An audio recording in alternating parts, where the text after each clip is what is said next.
മക്കളെന്ന് ബാംഗ്ലൂരിൽ നിന്ന് വന്ന്? ഞാനിപ്പോ വന്നിട്ട് 3 ദിവസമായി ആന്റി. എന്നിട്ട് പുറത്തോട്ടൊന്നും ഇറങ്ങണ നമ്മളാരും കണ്ടില്ലല്ലോ. ഓ ഈ ക്ലൈമറ്റ് എനിക്ക് പറ്റുന്നില്ലെന്നേ, ഹെവി വെയിലല്ലേ. എന്നാ ശരി മക്കളെ, നമുക്കിവിടെ കമ്മിറ്റി ഉണ്ട്.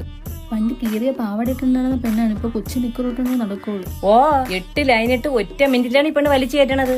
ഈ പെണ്ണ് ബാംഗ്ലൂർ KSCB-യില. ആ ലൈനല്ലേ മറ്റേ പത്മേരെ പൊടിയുണ്ടല്ലോ. പത്മേരെ? പത്മയും പുഷ്പയൊന്നും അല്ല, മറ്റേ എം കഴിഞ്ഞിട്ട് DMA ഉണ്ടല്ലോ. തന്നെ? ഓ കല്ലൊക്കെ അടിക്കുമെന്നാണ് പറയണത്. 1.5 ഇഞ്ച് മെറ്റിലോ? മെറ്റിലും എംസാനൊന്നുമല്ല, ലഹരിക്കല്ല്. മാമി നിങ്ങളെ മോനല്ലേ ആ പോണത്? എന്റെ മോനായോണ്ട് പറയല്ല, ഇതേനൊക്കെ സൽസ്വഭാവിയായ ഈ പഞ്ചായത്തിലില്ല. അവ എന്തിനീ പപ്പത്തണ്ടും ഫ്രൂട്ടിയുടെ കുപ്പിയായിട്ട് പോണത്? അതൊന്നും നിങ്ങൾക്കൊന്നും പറഞ്ഞാൽ മനസ്സിലാവൂല. ബോട്ടിലാട്ടാണ്. വീരൻ തന്നെ ഏട്ടാ മാമിയുടെ മോൻ. പിന്നല്ലാതെ മെനിങ്ങാന്ന് ബോട്ടിലാട്ട് ഞാൻ ചെറുക്കൻ വീട്ടിൽ വന്നിട്ട് ഫിഷ് ടാങ്കി കിടക്കണ ഗോൾഡ് ഫിഷിന് കണ്ണെഴുതി കൊടുക്കണ ചെറുക്കൻ. അതാണ് അവന്റെ creativity. Ganja meditation, ganja my brain. Ganja we take away my stress and strain. Ganja